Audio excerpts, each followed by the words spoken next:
Olá a todos que chegam aqui no canal.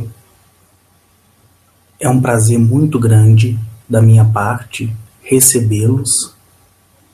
Lembrando que aqui estou tratando das minhas experiências junto a outras civilizações. Ou seja, mostrando a você que me ouve como é os outros mundos e como é e são a nossa família estelar. Eu me chamo Carlos Henrique, fui contactado no ano de 2007 e de lá para cá eu venho recebendo a visita de diversas tipologias e de outras tanto que têm me chamado e me convidado para conhecer os seus corpos planetários. E todo o ensinamento, tudo que eles me concedem de lá para cá, eu tenho querido, da melhor maneira possível, me expressar para passar para a humanidade. Sou grato a você que me ouve, sou grato por ter querido me conhecer antes mesmo de me julgar. Hoje, eu quero tratar de uma forma bem rápida e bem objetiva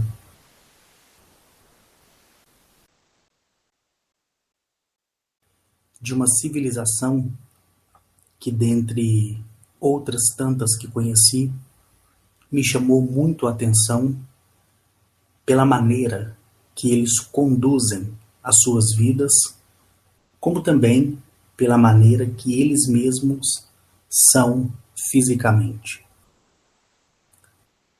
Há um tempo atrás, eu estava em meditação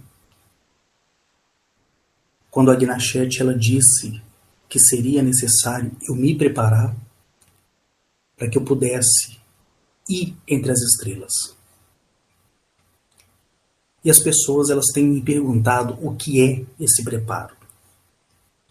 Como se trata de uma viagem interestelar, como se trata de uma pessoa que sou eu, que estou num corpo, perecível, que é o corpo de primeira densidade e dimensão, quando fazemos esse tipo de viagem, nós, aquelas pessoas que vão fisicamente, elas têm que pelo menos evitar comer muito. Por quê? Porque a pressão atmosférica, quando estamos saindo e vamos para a cadeia do espaço, e a pressão dos portais interestelar, eles afetam de certa forma a nossa estrutura molecular e causa, em algumas situações, muito enjoo. Certo? Uma coisa é a nave da qual você está sendo transportada, ser preparada tecnologicamente para poder mover e mudar a sua atmosfera igual à do seu planeta pertencente. Outra coisa é você sentir, correto, a pressão atmosférica, a pressão de densidade que existe em toda a cadeia da extensão da criação. Então, quando a Gnachete ela pede para que eu venha me preparar, ela pede para que eu venha comer menos, ou seja, reduzir, de certo ponto, a minha alimentação. Exemplo, evitar comer carboidratos, proteínas, evitar comer ao máximo algo que seja pesado para o organismo, como pizza, sanduíche, beber refrigerante, essas coisas, correto? Por quê? Porque você vai ter uma desintoxicação do seu organismo. E eu costumo, em algumas vezes, até tomar aquele comprimido de lactopurga, justamente para evacuar mais rápido e para que a minha flora intestinal esteja totalmente vazia. Então eu prefiro ficar ali numa alimentação bem regrada, correto? Para que eu não venha sentir durante a viagem. Lembrando que, por mais que eu não tenha citado isso antes, eu já senti algumas reações que me levaram a vômitos, correto? Mas nada assim que viesse me afetar na questão da saúde. E naquela época, certo? Eu ouvi o que a Gnachete tinha para me dizer, me preparei como sempre faço quando vou fazer essas viagens, e quando chegou a hora exata, houve todo aquele procedimento, que é um procedimento padrão, onde a esfera pertencente a Sírius, né, que fica acoplada em suas naves, que são aquelas que eu falei, que tem o formato de traça. A nave, por ser muito grande, ela fica orbitando, né, o nosso planeta. E a esfera ela vem de encontro com o contactado, seja eu, seja qualquer pessoa. E quando ela vem, para as outras pessoas, ela pode ser visível, como também pode não ser visível, correto? E ali, ela chega, a esfera chega, eu sou conduzido de forma voluntária para dentro da esfera, que não existe lá nenhuma cadeira de assento, não existe nenhum painel de controle que eu possa controlar, não existe nenhuma manete para que eu possa guiar a esfera. O que existe é uma inteligência, certo, da própria esfera, que é um equipamento de uma tecnologia extraordinária, que recebe o comando, certo, da nave que vem à minha direção para me conduzir até a própria nave, e da nave a gente ir para outro corpo planetário, para outro sistema solar, para onde quer que seja que eles queiram que eu vá conhecer.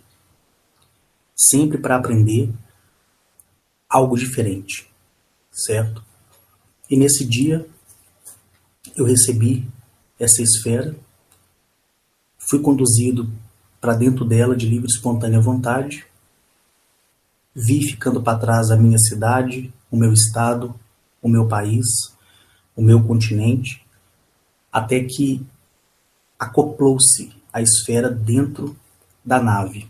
E quando ela acopla dentro da nave, da metade para baixo, ela fica fora da nave, da metade para cima, ela se abre e eu já tenho um acesso para dentro da própria nave. E quando isso acontece, mais do que de imediatamente, eu recebo alguns comprimidos, certo? Que são meio assim gelatinosos. E esses comprimidos, eles são para me conceder uma estrutura molecular muito mais reforçada. É como se fosse um biotônico, correto? É como se fosse uma supervitamina. É como se fosse uma vitamina magnetizada que viesse causar a junção das minhas células para que ela não viesse dissipar, correto? E isso também serve também para a textura, né, da minha qualidade sanguínea, em vista que as barreiras do universo e as barreiras dimensionais e as barreiras multidimensionais, elas são barreiras, né, que são letais a qualquer organismo vivo que é da primeira densidade ou do primeiro plano, como é o nosso caso, correto? Então, o que acontece? Dado a todo esse procedimento, que a cada vez mais eu vou reforçá-los para vocês, porque muitas pessoas me pedem muita explicação em relação a como é dentro da nave, a como é dentro da esfera. E como eu já falei como é dentro da esfera, agora eu vou falar com vocês como é dentro da nave, correto? Essa nave, ela é uma nave exclusiva da própria Gnachete, correto? É uma nave muito grande mesmo. Ela tem o seu formato como se fosse uma traça, que são aqueles bichinhos que geralmente você, na sua casa, encontra morto atrás do seu guarda-roupa ou atrás de um móvel que está muito tempo parado no mesmo lugar e você vê aquelas tracinhas que sobem na parede. Então, se você olhar o formato daquela traça, você vai encontrar o formato em 80% de igualdade com o que é a nave da própria Gnachete e da maioria de Galamiak, correto? Lá em Galamiak nós temos essa nave, que é em forma de traça, nós temos as esferas, que é as esferas de transporte em um período de viagem muito curta.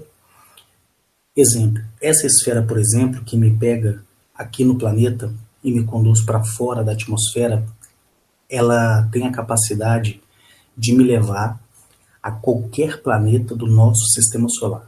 Ela já não tem a capacidade de atravessar as barreiras dimensionais, tanto através de portais naturais, como de portais artificiais, correto? Ela não tem essa tecnologia, então, infelizmente, nesse caso, ela não serve. Aí entra uma outra esfera, que é uma esfera ainda maior, que ela tem 50 metros de circunferência por 70 metros de altura, e dentro dela são 4 andares, correto? Dentro dessa esfera. Ela tem a capacidade de dobra muito mais elevada e pode te conduzir em uma linha reta a uma distância de 8,7 bilhões de anos-luz, correto? E não vai existir ali nenhuma avaria na sua fuselagem ou no seu equipamento composto tecnológico proveniente do minério, que, quando refinado, produz o equipamento correto, seja ele um aço especial, um ferro especial, um alumínio especial, correto? Eu estou dando esses pareceres de ferro, aço e alumínio para você ter uma alusão. Porém, os minerais, quando refinado, têm uma propriedade bem diferente do que a que nós conhecemos aqui.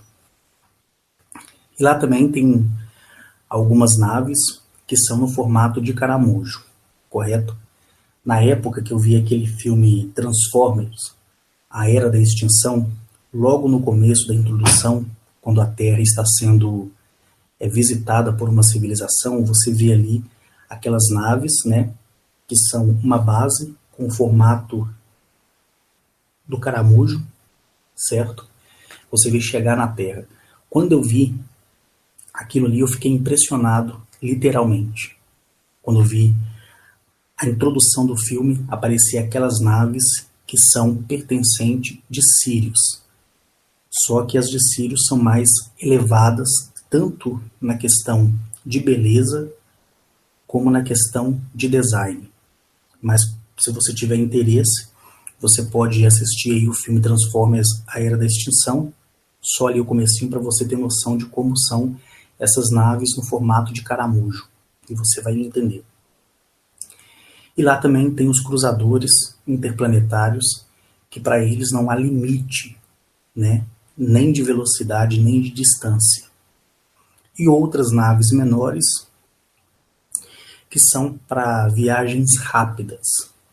E eu quero também aqui, antes de iniciar a minha fala sobre o sistema solar de Ômega, dizer para você que eles, os que habitam em Sirius, eles não precisam dessas naves para se transportar de um lugar para o outro, devido à densidade e devido à dimensão que eles já se encontram. Essas naves, elas existem tão somente para que o visitante, seja eu ou seja qualquer outra pessoa de um outro sistema solar que esteja em evolução também, possa visitar outros mundos, correto? Dentro desses maquinários, porque nós precisamos desse meio de transporte por estarmos ainda num corpo de primeira densidade e primeira dimensão, correto? Então,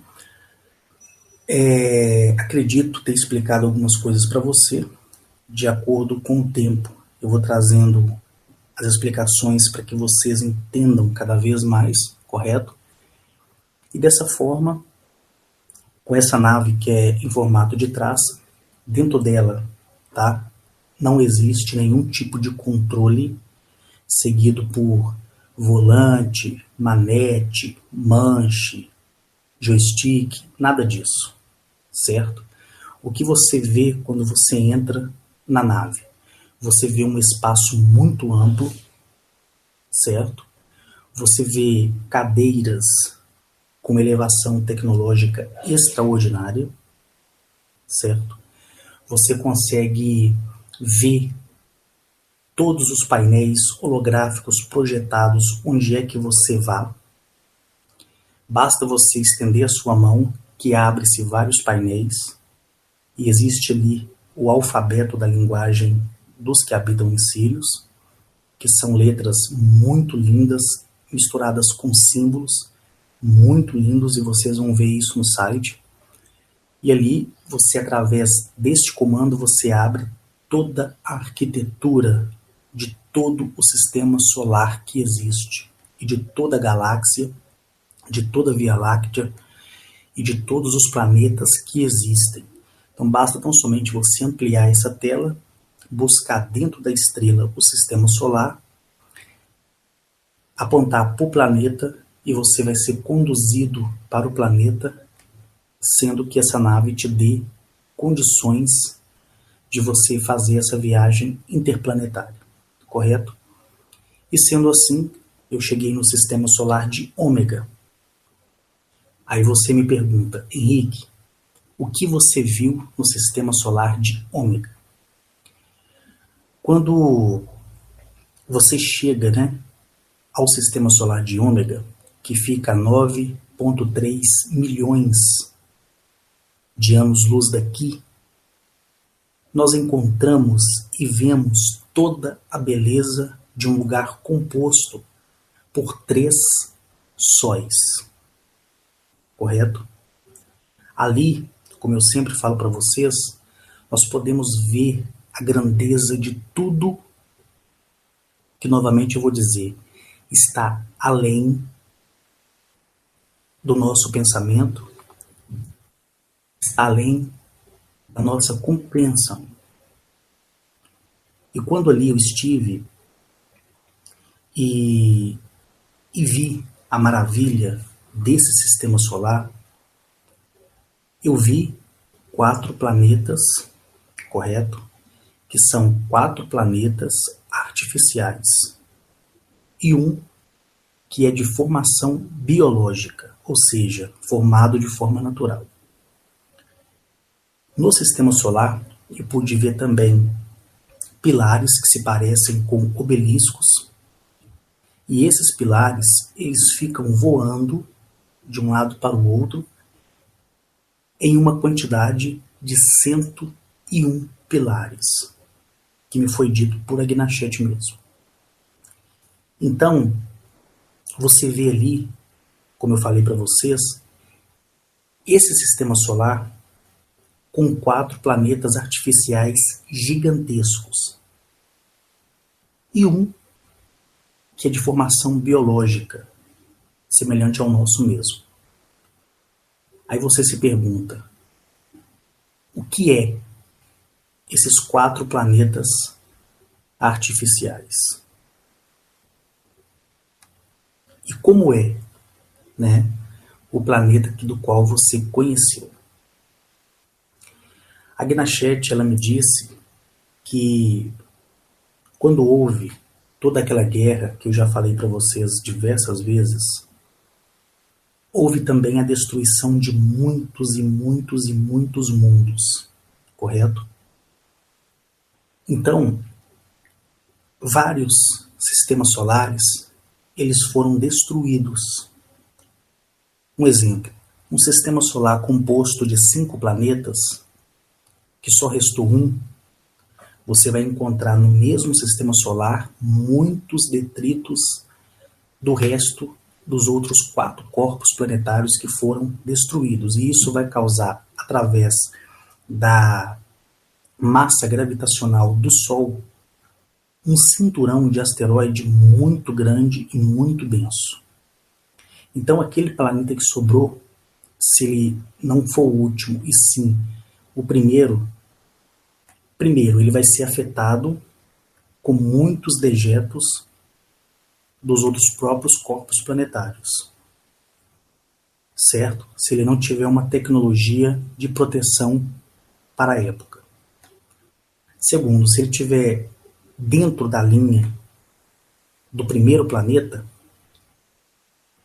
e os outros em ordem crescente é que foram destruídos, vai suceder que vai ser difícil, inclusive, se não houver ali um portal de forma biológica ou de forma natural, que eu falo biológica, pelas linhas tênues, né, do espaço-tempo, se não houver ali portais artificiais que dê a eles uma maneira mais concreta deles saírem do planeta, eles vão ter que trabalhar numa tecnologia muito grande para que eles possam conseguir sair sequer do seu sistema solar, devido à quantidade de detritos que existirá, correto, dentro do seu sistema solar.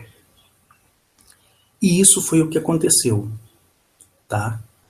Essa civilização, ela foi atacada por uma arma muito forte de uma família estelar muito antiga, que hoje não existe mais na história da criação, ficaram somente na memória, certo? E essa civilização, ela foi praticamente exterminada. Então, os 4 planetas biológicos que existiam ali foram exterminados e criaram um cinturão de asteroide muito grande e muito denso na época, certo? No fim da Quarta Grande Guerra, onde houve a estabilidade entre as famílias estelares, o que aconteceu? Essa mesma família estelar, que tinha sido bombardeada, vamos dizer assim, ela foi de encontro com nada mais nada menos com a raça primordial reptiliana pura, que são os construtores do planeta Nibiru, que criaram os híbridos pleidianos reptilianos que ali habitam, que em outras palavras conhecemos como os Anunnakis sumérios, correto? O que eles foram fazer ali? Eles foram buscar tecnologia, correto, que favorecesse a criação de planetas artificiais. Então, quando eles souberam que uma raça primordial, suprema, reptiliana, tinha e tem essa tecnologia, que tem a capacidade de formar novos planetas, porém artificiais, eles foram e ganharam de graça, sem a necessidade de nenhum outro conhecimento de ambas as partes para trocar. Eles conseguiram o núcleo Lópide. Não sei se você vai lembrar. Esse núcleo Lópide é um núcleo magnético muito massivo, muito denso. É como se fosse um ímã central. E eles conseguiram também o equivalente de 4 arcos para começar a construir seu primeiro planeta. Depois, eles tirariam o seu arco, calculariam uma distância de um corpo ao outro e novamente fazia esse novo planeta. Então, a civilização reptiliana primordial pura que criou o planeta Nibiru deu a eles de graça, e em troca não houve nenhuma grade de conhecimento por parte dos hipteroverianos, correto? E eles ficaram muito agradecidos por essa família reptiliana primordial, certo? E o que o núcleo Lopid faz? O núcleo Lopid, ele nada mais nada menos, ele tem o poder magnético de atrair asteroides, cometas, meteoritos, resíduos que estão perdidos no espaço e juntar em um único núcleo, criando uma massa ao redor, certo? Então você imagine uma moeda de 5 centavos sendo o núcleo Lopid. Aí você contorna essa moeda com um círculo na horizontal, um círculo na vertical, um outro na horizontal e um outro na vertical, inclinado, vamos supor, em 45 graus. Só para você ter uma ilusão. Aí você liga esse núcleo Lopid, que seria uma moedinha de 5 centavos, nós podemos colocar ali que ela seja magnética, na tomada. E jogasse vários alfinetes no chão. O que ela vai fazer? Ela vai atrair, através do seu campus, esses alfinetes que vão juntar ao redor desses arcos e vão se compactar no núcleo, criando uma estrutura sólida e formando um planeta. Depois, eles vêm com as tecnologias, certo, de terraformação e de terraplanagem para tirar o excesso, dando ali uma formosura melhor para o planeta, para que ele fique mais arredondado, certo? Depois eles passam para um novo processo, removendo os 2 arcos para criar um outro corpo com uma densidade de matéria um pouco menor. É desse jeito que funciona, tá bom? Então, quando eles receberam essa tecnologia, eles começaram a criar novamente os seus corpos planetários. E a família primordial reptiliana, eles perguntaram quantos planetas eles queriam criar com os dejetos que tinham sobrado do outro planeta que foi destruído. E eles queriam reconstruir todos os 4 que foram perdidos. Então, essa família reptiliana primordial cedeu mais arcos para que assim a construção ela fosse mais acelerada. E a construção demorou 400 anos em base do nosso cálculo mesmo, certo? Essa família reptiliana primordial, ela é tão bondosa e tão pura, certo? Eu já falei dela para vocês, que eles próprios foram até o sistema solar de Ômega para contribuir, prestem atenção, com o aceleramento da construção. E em 400 anos eles já tinham seus 4 corpos planetários de volta, porém já não mais habitado por nenhuma vida orgânica, certo? E sim vazios, na verdade. O planeta foi todo terraformado e foi todo envolvido em areias. Então, quando você olha para os 4 corpos planetários, você só vê deserto. Não tem água, a rocha está por baixo da areia e eles taparam tudo isso, certo? E o motivo não foi me dito por que eles o fizeram, mas eles o fez. Eu acredito que seja por conta da memória daqueles que viviam nesses planetas, certo? Que foram dizimados com a explosão dos 4 corpos planetários. É nisso que eu acredito. E, infelizmente, isso não foi falado no momento que eu estava ali recebendo essas informações, tanto de Agnachete quanto de uma princesa maravilhosa que vocês vão saber mais à frente, correto? Então, o que acontece depois é que, acreditando eu, que o planeta, depois que foi feito e foi forrado, né, com um deserto de areia, eu acredito que é meio que simbólico, onde na consciência deles, eles estão enterrando sobre a areia o passado que não foi bom, correto? E eu não fui levado nesses planetas, eu só vi eles ao longe e vi que todos os 4 são beges, diferente do corpo planetário principal, que é onde eles habitam, correto? Aí você me pergunta assim, Henrique, como é o planeta?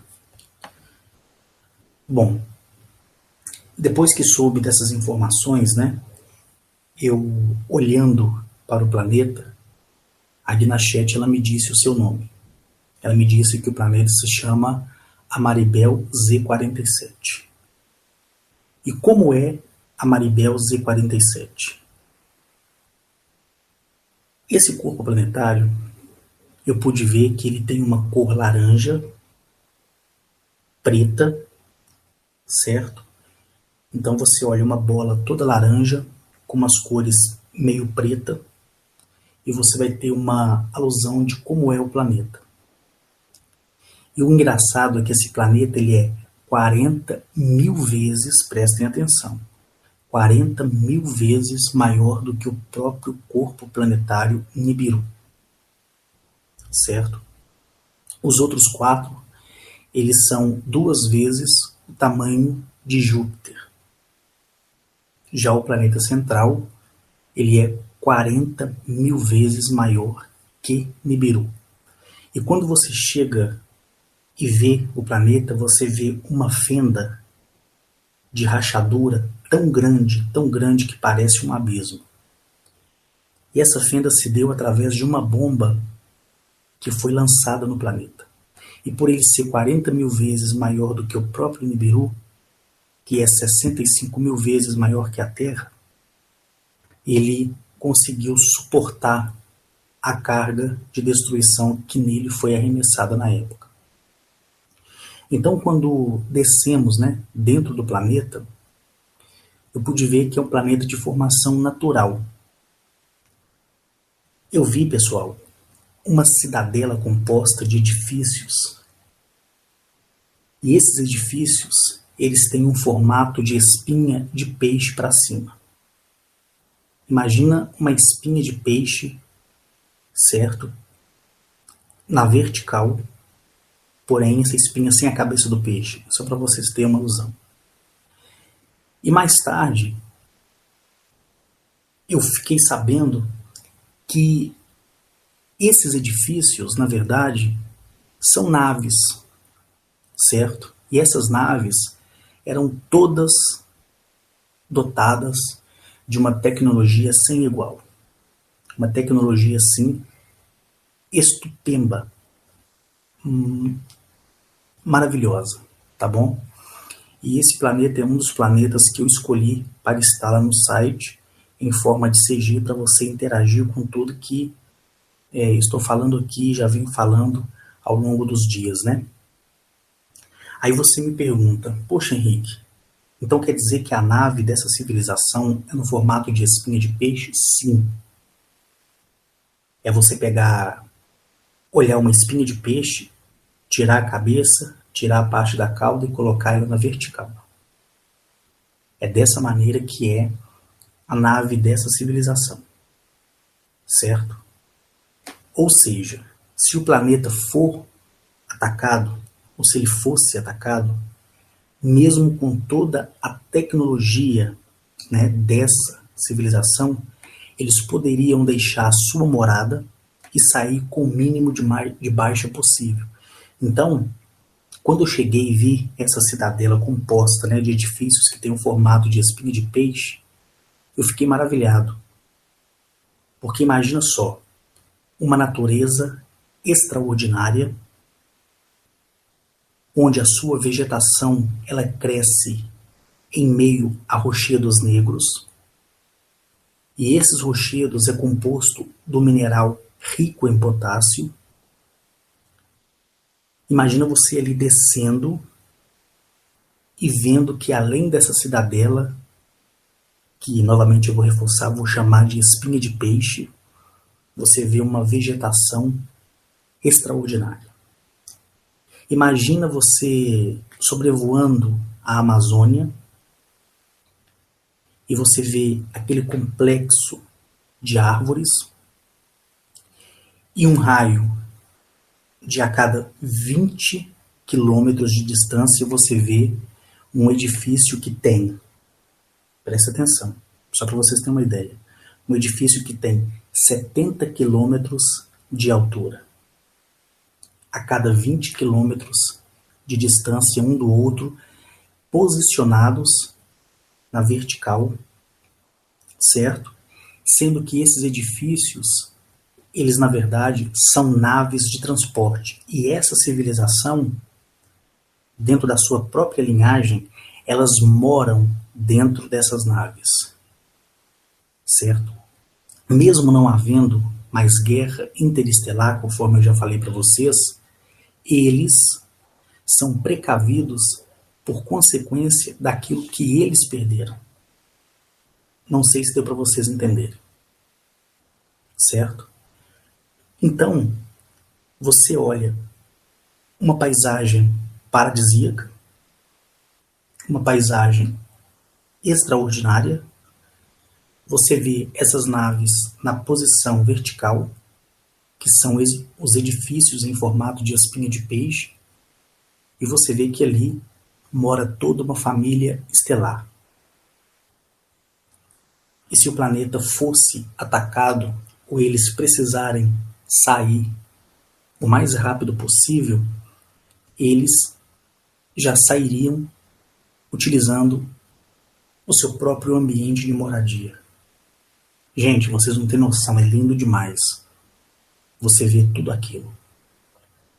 É algo assim que, é que nem eu falo, nem eu, nem qualquer outra pessoa não vai ter palavras, né, para descrever. E se tem pessoas, né, que talvez esteja me ouvindo e que foi no sistema solar de Ômega e conheceu esse belíssimo corpo planetário chamado Amaribel Z47, a pessoa com certeza nesse momento vai estar emocionada porque sabe do que eu estou falando e sabe o que é ter essa visão para todos aqueles que chegam ali, correto? E o mais interessante vem agora, pessoal. Quando eu desci, certo, de dentro da nave para o solo do planeta, quando eu cheguei ali com a Guinachete, veio a mim um membro, né, da nossa família estelar, conhecido como os Hipeteriatoverianos, tá? Hipeteriatoverianos. Se você quiser abreviar, nós podemos dizer hiper e atoverianos, para ficar mais fácil a nossa pronúncia. Eles estão na quingentésima, acho que é isso mesmo, se não me engano, é quingentésima, 79ª dimensão. É isso mesmo. Quingentésima, 79ª dimensão. É isso mesmo que eles estão. Que é dimensão, como eu falei para vocês, ou densidade. E eu vou confessar para vocês que, para aquela época, né, naquela época, naquele dia, eles eram diferentes de tudo que eu tinha visto. Logo que depois de ter conhecido eles, eu conheci outras civilizações e eu vi outras coisas muito além daquelas que vi na civilização anterior, principalmente na questão da aparência física, correto? Então sempre eu vou estar narrando que foi algo que eu nunca tinha visto antes, para vocês entenderem que naquele momento eu não tive a experiência de um outro momento que ia vir no futuro. Então, para aquele dia, era diferente de tudo que eu tinha visto entre as estrelas. Aí você me pergunta, poxa Henrique, o que você viu? Do que se tratava?